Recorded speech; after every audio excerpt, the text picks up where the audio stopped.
best people in any industry, I think, know the boring stuff and have, the technicals down pat.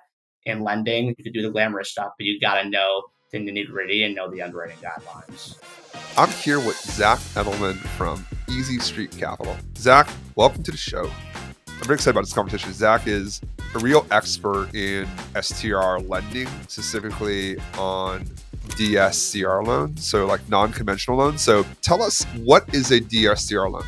The way these DSCR loans work is they are sold on the secondary capital markets. When the market's moving fast and worsening, you could close a loan and it's a 2% premium when you close. But when you go to sell the loan, it's actually 0.5% or 1% premium. Out of the clients you have, like how many are out-of-state investors? A good amount, I would say. There's no consideration from an underwriting perspective about your location. You see a lot of deal activity. Like what are some of the good markets right now that people should be thinking about investing in? So I don't want to have my investors. Of course. Okay. Broadly speaking. Broadly, I think. Hey everyone, welcome back to STR Like the Best. I'm here with Zach Edelman from Easy Street Capital. Zach, welcome to the show. Thank you, Michael. Glad to be here. I'm excited to have you here. I met Zach at a conference probably 2 years ago, and I see you all the time at the various conferences I go to. So it's always nice to see like a familiar face when you go to these things. We missed you in Nashville, but hopefully next time we'll, Sure. you'll make it I out next also year. missed it. I'm pretty still bummed about it, but whatever. Couldn't go. Plenty more where that came from. So fair enough. You go to your fair share. So Zach, I'm very excited about this conversation. Zach is a real expert in STR lending, specifically on DSCR loans, so like non-conventional loans. So if you're someone that's interested in short-term rentals, interested in buying, interested in the lending aspect, this will be a really good episode to listen to because Zach has a ton of knowledge. But Zach, why don't we start? Why don't you introduce yourself to the audience? So my name is Zach Edelman. I'm a senior account executive at Easy Street. And I would say specialize and have marketed myself as such as a short-term rental lending expert for DSCR loans.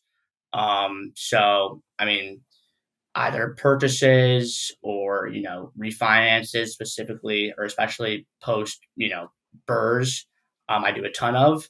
I would say seen most, if not every situation in the book.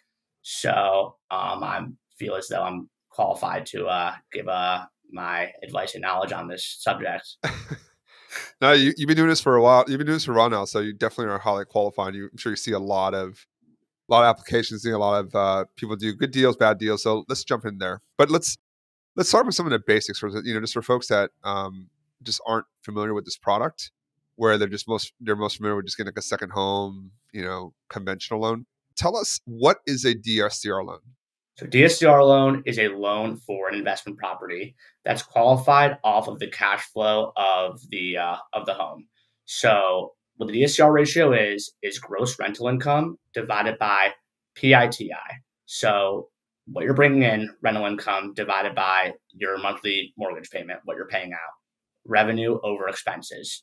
So conceptually, if you were to think about it, a DSCR of 1 would mean you were breaking even because your rental income equates to, what your mortgage expense. And the higher the DSCR ratio, the better the terms are, the more likely a lender is willing to lend to you because your investment opportunity is going to, from an underwriting perspective at least, cash flow.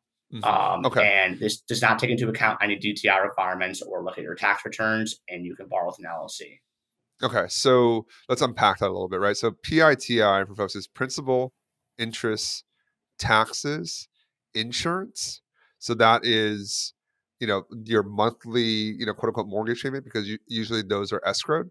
So that's kind of wrapped within your one payment. And then DTI is your debt to income ratio. So, these DSCR loans allow you to qualify based on, think of it as asset backed lending. They're lending to you based on the actual asset versus you as a borrower. But and I think you said that you'll lend through an LLC. So most of the time, lenders won't let you do it through an LLC. You have to do it personally. So kind of another nice feature of DSCR loans. So Zach, does the borrower generally have to personally guarantee these loans? Yes, they do, but you can share the recourse. So anyone with 25% or more ownership in the borrowing entity needs to be a guarantor. But so theoretically, you could have up to four guarantors on a loan. Got it, got it. And then okay. So guaranteed a loan means that if, something goes wrong and they're unable to make the payments, you can go after all the guarantors of the loan, right? To make whole on the loan. Is that the right way to think about it? Correct, correct. But what vesting in an entity allows you to do is add another layer of protection. So let's say you invest a mortgage within an entity and we're foreclosing and we foreclose and there's still remaining principal balance to be gone after, we would have to go after the entity's assets before going after the personal guarantor's assets. So it adds a layer of protection. And then that also, I mean, a lender doesn't want to go through more legal work, but we need to because of that. Fair enough. Why do people opt for DSCR loans generally versus a conventional loan? Actually, maybe take a step back. What is a conventional loan? So a conventional loan is a loan for investment property, but it's qualified based off your DTI ratio, which we just spoke about, which is debt to income. So they're going to look at your tax returns and your personal income, and it's I believe going to be reported on your personal credit report as well. I mean, the reason why people go conventional is the pricing is typically better, but you can A, only get so many, and B, the underwrite is more rigorous, the paperwork is more strenuous. Not to say that like you shouldn't do it, obviously, but like there's certain, there's pros and cons. Got it. Got it. Yep. And we're going to dig into that. So, just to kind of summarize that real quick. So, conventional loans are underwritten, right? So they're basing it on you as a person, right, to buy a property, whereas a DSCR loan is based on the asset. Although the person, that's originating a loan has to actually guarantee it as well. So, you talked about pricing, right? So, why don't we talk a little, just like conceptually, why are DSCR loans generally more expensive than conventional loans? Well, you nailed it on the head in describing the discrepancies in which the ways they were underwritten. But a loan that's underwritten based off an asset and looks less at the borrower's qualification is naturally going to be a little bit riskier because a conventional loan, they're looking way more under the hood. And by doing so, they are mitigating risk by identifying all these risk factors up front. So, whereas a DSCR loan, if we're going to look less at you, the individual, and look at the asset, still though, it's still going to be priced slightly worse only because, there's a lot we're not looking at for you as the individual, and thus some risk factors that, we don't consider. So let's talk about pricing. So like, I think people, I think you and I know what that means, but when we talk about a price of a loan, so the price of money, right? What does that actually mean? And can we break it down between like the upfront costs versus the cost of the interest rate or of the life of the loan? Because I think people get kind of confused on that. Be great if you could just break that down for Yeah, us real quick. 100%. So there's two main, I guess, costs with pricing. So there's the interest rate, like you said, which is the cost to borrow the money, and there's also the really the fees or the origination fees. So what a lender will charge is a fee. It can be anywhere from 1% to 0% to 2% of the loan amount in what's called origination fee. And by doing so, that allows them to hit their desired rate of return. However, a big difference between conventional loans and DSCR loans is that conventional loans do not have origination fees, I think most of the time or all the time. So that dramatically reduces your closing cost. Whereas the DSCR loan, you could see 1%, 2%, 3%, even higher in origination fee. So that would be a percentage of the loan amount, and that would be charged at closing. So there'd be more money coming out of your pocket at closing for fees. So is that different from points that are charged on a loan? This is Are points charged on a honestly, loan and are they the same thing, different names, or different things? I mean, from our perspective, they're the same thing. So when we call origination fee, it's really just rate buy down. So like a lender is looking to hit a desired rate of return. That can be done through two ways: the interest rate yield or points in fee. So Whereas an 8% rate with no points allows them to hit their desired rate of return. They could also do the loan at 7.5 with 1 point, and that would still allow them to hit their desired rate of return. And that 1 point is, we call it origination fee, but really what it's serving, like I just said, is allows them to hit their desired rate of return with less rate or yield. Got it. So let's go a little bit more advanced now, right? So rates, now, where are we today, right? Today it's February 2024. I call it rates at, like, let's say 6.5 to 7. Is that fair On from a conventional DSCR, I would say perspective? honestly no, probably. I would say on DSCR right now, you're looking at rates from the low sevens to low eights. Low seven. So Okay. let's call it seven flat to eight and a quarter. Okay, so 7 to 8, right? I think is where, So for Yeah. difference in pricing, conventional, you're looking at like 6.5 to 7. At least that's kind of what I've been hearing. So I think, for folks, like, that's the difference in pricing. So just slightly more advanced. I know when rates at this level, and a lot of people are thinking the Fed is going to cut and there's going to be another refinancing wave.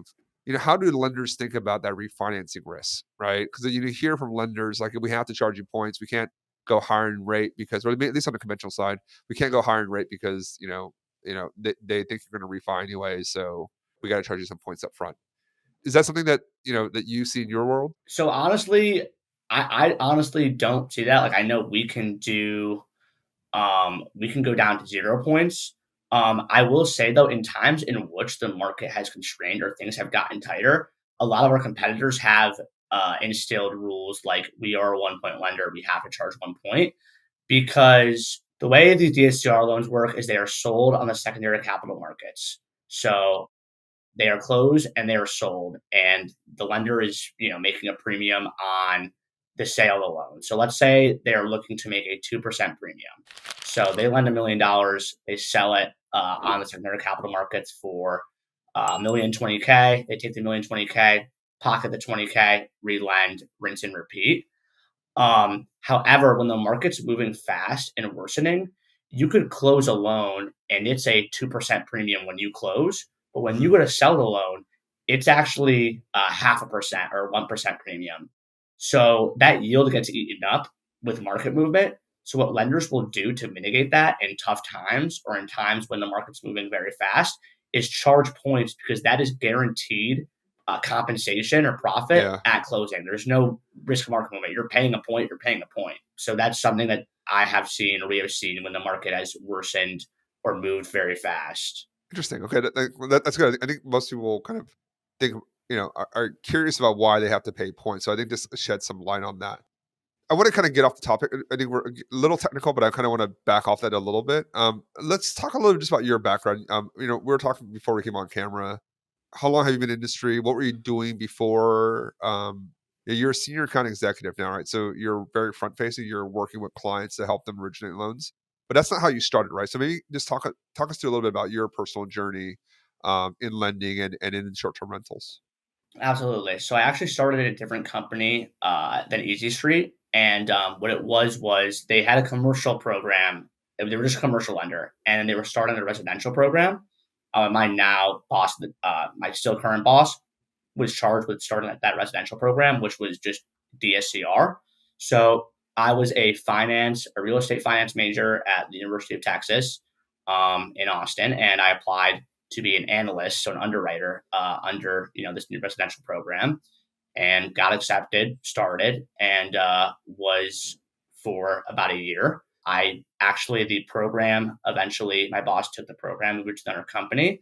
And I guess part of his pitch or part of the vision was for me to go into a sales role because at the time that I was an underwriter and analyst, I also very much enjoyed speaking with customers and helping them to get their loans to the finish line. And I transitioned to, I guess, a sales or front facing role and haven't looked back since. But something that I was telling Michael about before the podcast started, and something I really strongly believe, is that the best salespeople or sales representatives in real estate started, within the nitty gritty, and specifically with lending, were underwriters. So by me starting as an underwriter, I feel as though it's allowed me to, know ways to restructure a loan and know unique ways to satisfy an underwriting condition to progress the loan. So I think without my underwriting experience, I wouldn't be where I was today. you know, the best people in any industry, I think, know the boring stuff and have, the Yeah. technicals down pat. And that's the same thing with this. Like, just like in basketball, you gotta, be able to shoot a free throw consistently. Like in lending, you could do the glamorous stuff, but you gotta know the nitty gritty and know the underwriting guidelines. And I could not agree with you more on that point. And I think that's why from when we first met, I liked you because I was like, you're not like some of the other salespeople that I've met where, it's a lot of smoke. Like you actually had a real understanding of the lending product, which is why, I think we've been able to keep in touch over the last 2 years. So you definitely are like one of the guys that, or one of the people, I think know their stuff. So which is great. So, but like some people don't know what underwriting is actually. So underwriting is when it's actually the person behind the sales. After you apply for a loan, it's the person that actually goes through all the documentation and like puts it, does the calculations and makes sure that your loan, your application meets all like the guidelines. So usually lenders will have things that they have to satisfy because they're selling the loan to someone else after they close with you. So that underwriter has to make sure that they cross their T's and dot all their I's, because if they don't do that, then they can't sell on the secondary market. They're going to get their butts kicked by their bosses because it kind of screws up their business model. So you want someone that really understands all that nitty gritty, because ultimately, if they're the ones fighting for you after you apply. If they don't know how to fight for you, they don't know all the nuances. You're just going to be in a much worse off position. Did I get that right? You nailed it. Or did I You get it nailed mostly it. right? You nailed it. Yeah. And then also too, a condition can be satisfied in a lot of different ways. So you want to, I mean, listen, going through a loan, it's not, there's a DSCR, it's not terrible, but obviously it's not the most fun thing in the world. So you want to have, the least painful a process as possible. So what I try to prioritize is like, okay, this condition, like what is the most least painful way to resolve this so that my customer is not bending over backwards or halting his own day-to-day life to get this done. How many that year of underwriting? How many loans did you underwrite? Ballpark. Uh, I 500 plus. Five Like hundred I don't plus. even. Okay. Maybe more honestly. Good. Good. That's a lot of Yeah, reps. That's yeah, for that's sure. two a day. Yeah, I mean, Two. on the phone with That's pretty customers, decent.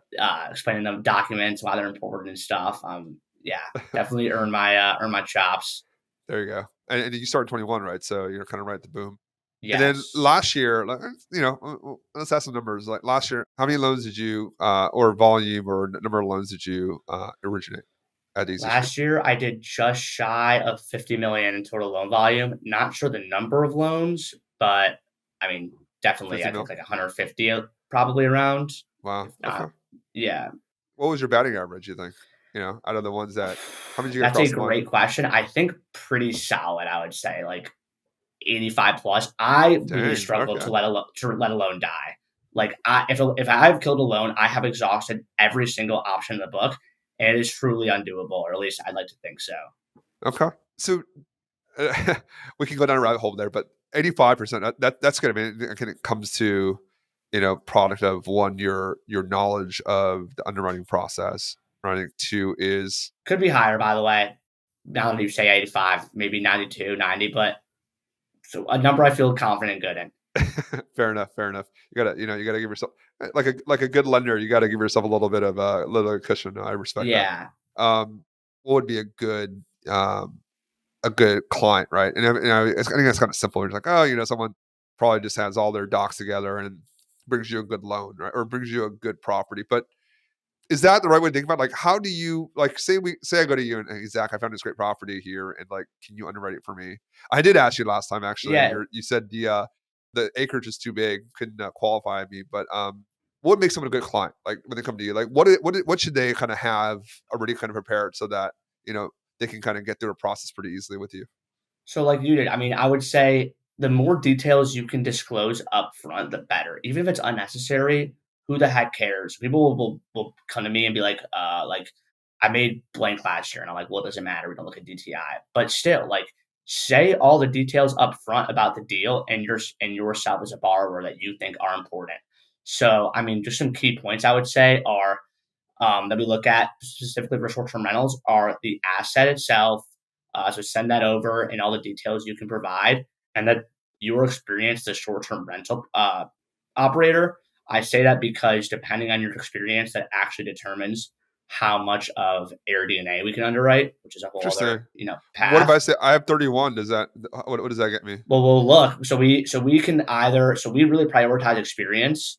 So we can either, if you qualify as an STR professional investor, which means that you either have owned one other short term rental in the same market as the subject property for 12 months, or any three short term rentals in the United States for 12 months, we can use 100% of Airbnb projections, and if not, we'll use 75. So I always tell people, like, how many, I always ask how many other SDRs you own. If so, where are they? How long have you owned them, etc. Oh, good. I have 6, so that's great in the same market. So Perfect. there you go. You're a lifetime pro. There you go. There you go. I love it. 100% AirDNA. So look, I think that's actually a good point too. A lot of DSCR lenders will qualify you on AirDNA, and most people know I'm a pretty big proponent of AirDNA. I've used it for a long time. I think for folks out there, like if you were lending money against AirDNA, I think you have a little bit more confidence that 100%. it's a high quality product. Um, but maybe talk about it a little bit because that's where I sometimes have, and I think that I kind of have an issue sometimes with DSCR lending because I see AirDNA number on there. Like I'm like, well, that You think you could do better? yeah, yeah, but that's great. But like I can probably I think I can do a lot better than that, or I can do materially better than that. Like how does that? But also, does someone that is starting out, you take a 25% haircut, right? You go from 100 to 75, but you can make an argument that like even that's might be a little too aggressive. Like, sometimes people don't know what they're doing, right? There is a lot of it is based on the quality of the operator. So maybe just talk a little bit about that. Like how do you think about that? So exactly, a lot of it is based off the quality of the operator, and we believe in that. So that's why we do the haircut. That haircut is what we've gotten our loan buyers comfortable with.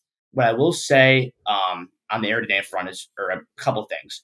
So one, you want to ask, and I'm trying to work on a list for this, but different lenders, just because they have used AirDNAs, they might have different requirements within that. So I know, for example, there are certain DSCR lenders that use AirDNA, but the occupancy has to be above 60% or 80% maybe, or the market rate has to be above a B. So like you want to ask those questions, like, please tell me all of your AirDNA underwriting guidelines. We personally don't have anything related to occupancy or market rate. We're just 175 based on experience. But I have heard that story from other borrowers that have actually had loans fall through because of that. Interesting. Secondly, I have heard the tale like, oh, well, I can do better than that, when I pull up an AirDNA. Again, since these loans are being sold to secondary capital markets, we are just looking to make sure that, per our loan buyers, let's say the DSCR is anywhere from 1 to 1.24. The loan will be priced at X, and if it's 1.25 plus, it'll be priced as Y. So as long as you're meeting, a top metric or like the top DSCR metric, it really is irrelevant if you think you can make 80K, but AirDNA only says 60, because the loan terms won't change. When they will change is when you should, maybe ask about that. But even still, also, with all this said, AirDNA giveth and AirDNA taketh. Like, it's a pretty aggressive way to underwrite a loan. So, Very while aggressive. you think you can earn more, like, it's pretty crazy that you're getting a 30-year fixed mortgage qualified based off this projected income from a third party source. So, It- take with it what you will. I'm glad you said that because that it is actually a very crazy way. I guess there's just no. It's probably the best way. I'm kind of just giving it some thought. I don't think there's like a really much better way of doing it unless you really want to just like get under the hood. Then you might as well just go in the conventional route Yeah, because the only thing I will say is that, like, because it of doesn't really take into account, like, let's say you had a property manager. Well, then maybe that could be a whole other story. So like you're a rookie, but you're a property manager. Well, they've operated tons of Airbnbs, or it doesn't look at amenities. So that, like, is something to consider as well. But I do agree that with the data that is available, it is the best it's the way. best one. Yeah. Um, I think most people are they kind of think of when they borrow money from someone like we borrow like I take out a mortgage with Easy Street. I borrow $1 million for a house. That $1 million loan is like just sits there on your what we call balance sheet, right? Where it's just you guys have the loan and it just kind of sits on your books. But that's not the case. What generally happens is the loan is sold. So what does that mean when a loan is sold, and who buys these loans? So who buy these loans are basically, I guess, aggregators. So what people will do is they will buy these types of loans, compile them together with other loans as well that are not DSCR loans, and then sell them on the secondary capital markets in tranches for premiums, and then they'll be on the bond market. So those who buy those loans, so we have guidelines that we're underwriting that we agree with our buyers who buy them, and then they securitize them and sell them. Our actually goal is, I think, eventually is to kind of skip the middleman, so to be able to securitize ourselves and sell on secondary capital markets. But for right now, we sell to buyers that then securitize and sell to the capital markets, secondary Got it. capital So markets. they go to like CLOs and stuff.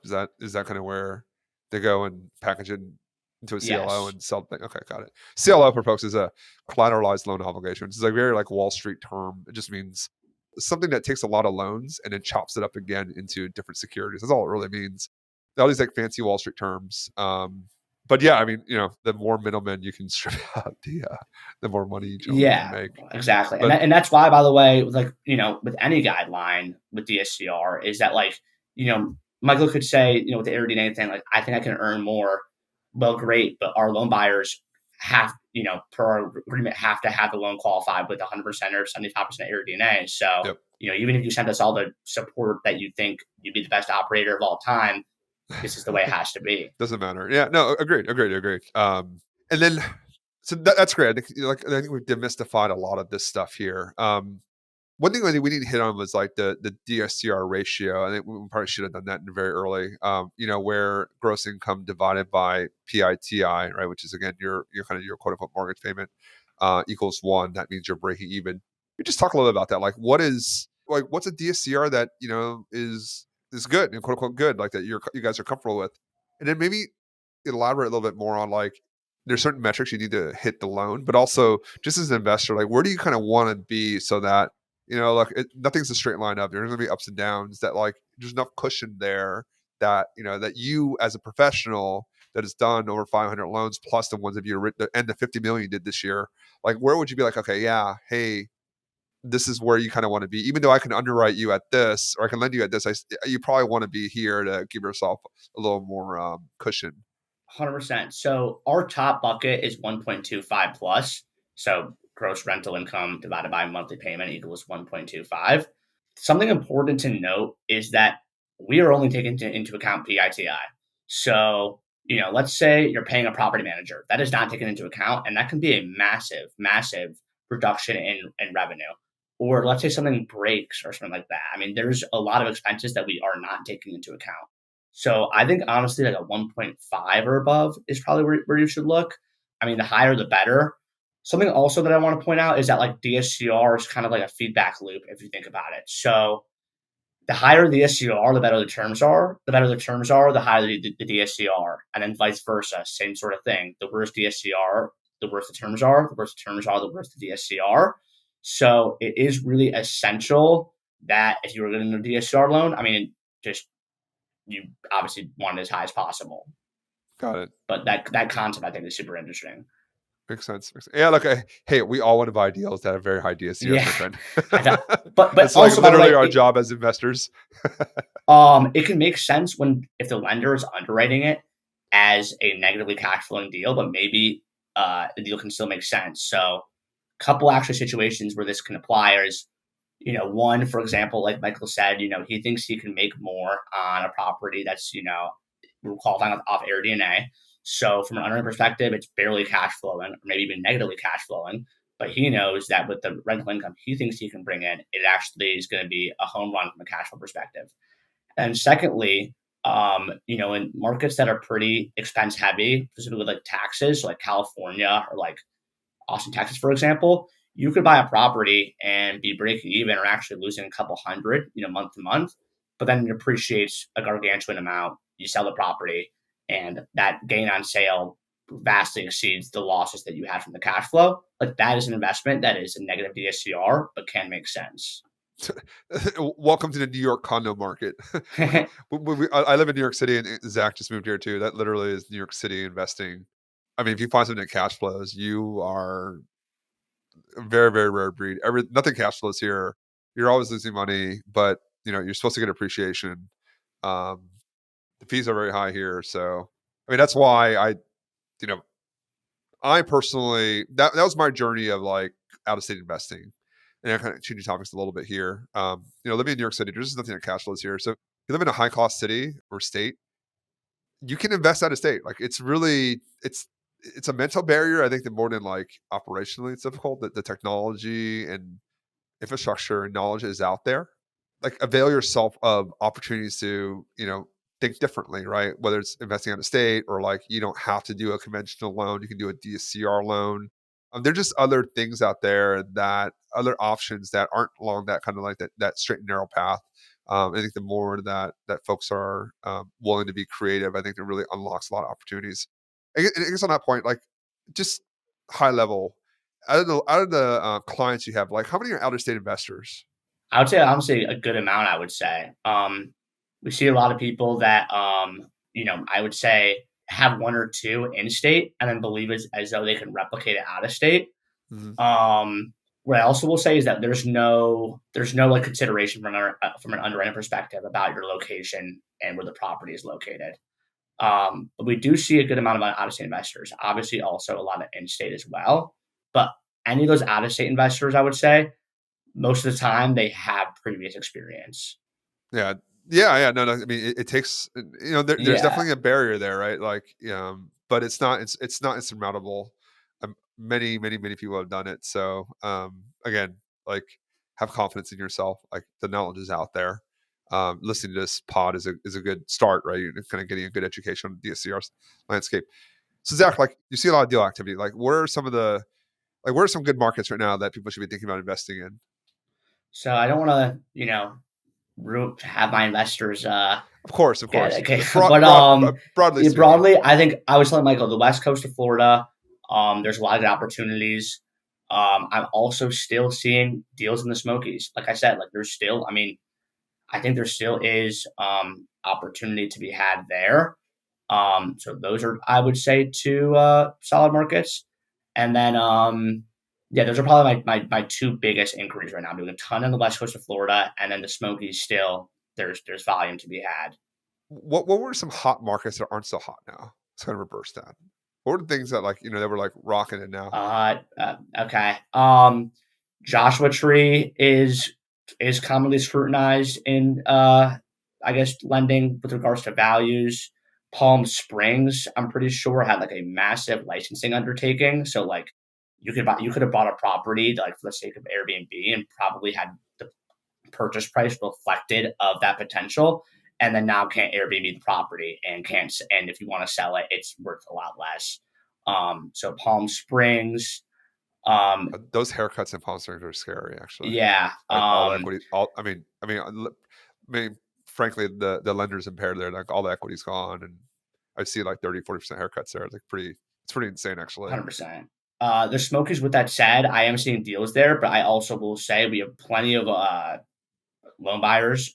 Thankfully, we have enough loan buyers to mitigate this, but there are loan buyers out there that like will haircut leverage on deals in the Smokies. So just something to be cognizant of. Smokies, Joshua Tree, Palm Springs. I think that's probably it for now with regards to like which ones are scrutinized from a lending perspective. Interesting. Let's actually that we didn't hit on that point. Let's talk about loan to value. Like you can do a conventional second home loan for like 10% down, right? DSCRs are different. How so? DSCR's most common leverage is going to be purchases start at 80 LTV. So you're going to be putting 20% down. And then on cash out refinances, you're going to be at 75 LTV. So that could be the most that you could pull out and get in debt of the property, minus obviously paying off your current loan and closing costs. Got it. Got it. Okay. Okay. We talked about this too a little bit, but we get for experienced investors, a lot of them are sitting on a lot of equity, maybe things that they bought pre-COVID or at the very start of COVID. Things that material, have gone up a lot since the last 2-3 years. They have a loan that's at 3%, and they're sitting on call it $500,000 of equity. What options do they have? So it's a tough question. So with a DSCR loan, by the way, you could do it, but any DSCR lender is going to require first and sole lien position. So they are going to pay off that note at 4%, and then you will have a new note at low sevens to low eights. So you could go that route, but obviously that you'd be losing that low mortgage rate that might never come back around again. So other options are a potential HELOC, where you would get like an equity line and be able to extract that equity. Typically, those are rates though that are like 10 plus income with points. Um, and I'm also pretty sure you can't vest that within an LLC. So there are some limitations to consider. Yeah, So that would probably be the best option. With that said, we don't offer them, and I'm not sure who does. But like, if you want to pull out equity, and you have a current mortgage that has a great rate, HELOC's probably your best bet. I don't know of any really second lenders that are doing second position mortgages on residential investment properties and are qualifying them, I guess, with DSCR. Or I don't really know any, to be honest with you guys, of right now. So it's certainly a lot harder of a thing to find, but yet something that certainly has a lot of demand. So yeah. hopefully someone figures it out. Well, if you're a smart capital markets person listening to this, then if you can unlock that puzzle piece, and there's definitely a lot of demand out there for that. So, and it just for folks that aren't as familiar with these terms. So, second position just means that when you have a mortgage, that lender's in first position, so they have like the first bite at the apple if something goes wrong, and then the second lien position, second position has to kind of wait for that first person to be done. And then, they kind of get the leftover. So it's a much more difficult position to be in because if you're not lender on the second loan, on the second position, if something went wrong, like, you generally don't want to have to wait for someone else to be done first before you get your bite at the apple because the asset will probably be fairly impaired.